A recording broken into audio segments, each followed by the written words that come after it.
Hello there, lovely people. It's Alex from Nintendo Life here, and this is just a short video to let you know all of the differences that there are between the original Nintendo Switch, the flagship as they're calling it, and the new Switch Lite that only got announced today, didn't it? Let's not hang around, so let's talk about the biggest thing, of course, and by biggest I mean the smallest, because yes, the size is kind of the whole point of the thing, really. The original Switch was 102mm tall by 239mm wide. In comparison, the new Lite model is only 91.1mm tall and 208mm wide. That might not mean anything to you, so instead, look, this is what they look like. We did a comparison. This is to scale. This is as close as we can actually show you without having the Switch in front of us. Also worth noting that they are both as deep as each other, 13.9mm deep, and at the thickest point where the stick sticks out to the back of the Joy-Con protrusion, even though there's no Joy-Con on the Lite, that stretches out then to 28.4mm. We just thought we'd be thorough. Where things get interesting though is in the weight, because the original Switch weighed in at I say whopping 398 grams, whilst the new Nintendo Switch Lite only weighs 275 grams, which is actually lighter than the flagship Switch is without the Joy-Con attached, which is pretty light. The screen is the same resolution, 1280 by 720, but this time it's smaller at only 5.5 inches diagonally, compared to the original Switch's 6.2. I don't know why we've been given the dimensions in millimeters and the screen size in inches, but welcome to the United Kingdom. So that's all for the dimensions, but there are a couple of other things physically with it that are slightly different. For one thing, the controls are not Joy-Con, and as such cannot be detached. However, as a nice little trade-off, because you can't remove them, you've instead got a D-pad there instead of the buttons before, which is just, oh, lovely. There is also no HD rumble or infrared motion camera, so you're not going to be able to use this one with Labo or anything that requires HD rumble, although we assume there is some rumble in there. In fact, I'm going to have a quick look through here. Is there anything rumble related? Please tell me. Nope, there's nothing here referencing that there's any rumble at all. However, I would be very, very surprised if there wasn't any.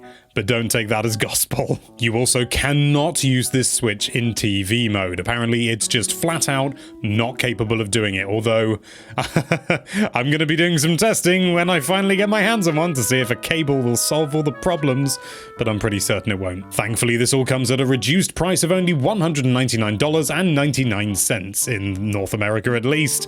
I don't know about the UK. Is there any information here? I'm going to have a little scroll. Despite not having TV mode, you can connect additional Joy-Con up to it, and so we'd assume you can do the same with Pro controllers and everything as long as it's wireless. Maybe wired through the port at the bottom. That would be an interesting thing. In terms of what you get in the box, well, it's pretty much just the console and the AC adapter. In fact, it's literally just that. That's all you're getting. Because it doesn't have TV mode, there's no need for a dock to be in the box, and there's no need for the grip, either the Joy-Con grip, because it doesn't actually come with any Joy-Con, actually detachable ones. They're just baked-in controls, baby. The battery life is a little bit better, though. We're going to be able to apparently get between 3 and 7 hours, as opposed to 2.5 and 6.5 hours on the original. So not a huge increase, but half an hour, boy. Sometimes that's all you need. And just as the original, it comes with 32GB of internal storage, with the possibility of expanding this through the micro SD card slot. Another very small, interesting change is the fact that the speakers are now on the bottom instead of the screen. It'll come in 3 colors at launch: turquoise, gray, and yellow. Beautiful, beautiful yellow. And it will launch on the 20th of September 2019. There is one more style. It's a special one specifically for Pokemon Sword and Shield, and it looks like this. I mean, it's difficult to give it a color name, kind of silvery, I suppose. It's got colorful buttons relating to Sword and Shield, unsurprisingly, and on the back it's got a lovely little sort of scribbly scribble of the two legendaries, Zamenta and Zacian and Zamazenta. And in terms of differences, that's pretty much it. If I haven't mentioned something, it means that it's no different to the Switch. It still uses game cards, so it's not all Digital or anything like that who do something like that. Microsoft. It's still got an accelerometer and a gyroscope, so you can still play Splatoon 2 with it. It's basically got everything, the same number of buttons if you exclude SL and SR.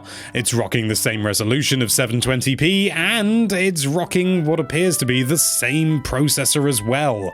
What Nintendo simply lists as NVIDIA customized Tegra processor. Very helpful. And there you have it. That is everything different that we've been able to find about the new Nintendo Switch Lite. It looks like that it's basically what it does on the... It's just what it is, isn't it? It's just a smaller Switch with baked-in controls. There's nothing extraordinary about it. It just looks like it's going to be a cheaper, better offering for children and things like that. Admittedly, you don't have the luxury of being able to remove the Joy-Con and anytime, anywhere with anyone. Loses its edge, but you know, it's Nintendo. They do what they like. I personally think it's absolutely fine. You know, it's gonna do well, I think. And if you're looking at it and thinking, wow, this really isn't for me, then clearly it's not for you and they're not targeting it towards you. Thank you so much for watching. If you like this video, then why don't you just shrink down that subscribe button to be slightly smaller and potentially more portable, and be sure to check out nintendolife.com for all sorts of lovely Nintendo related content. Thank you again for watching. Bye bye.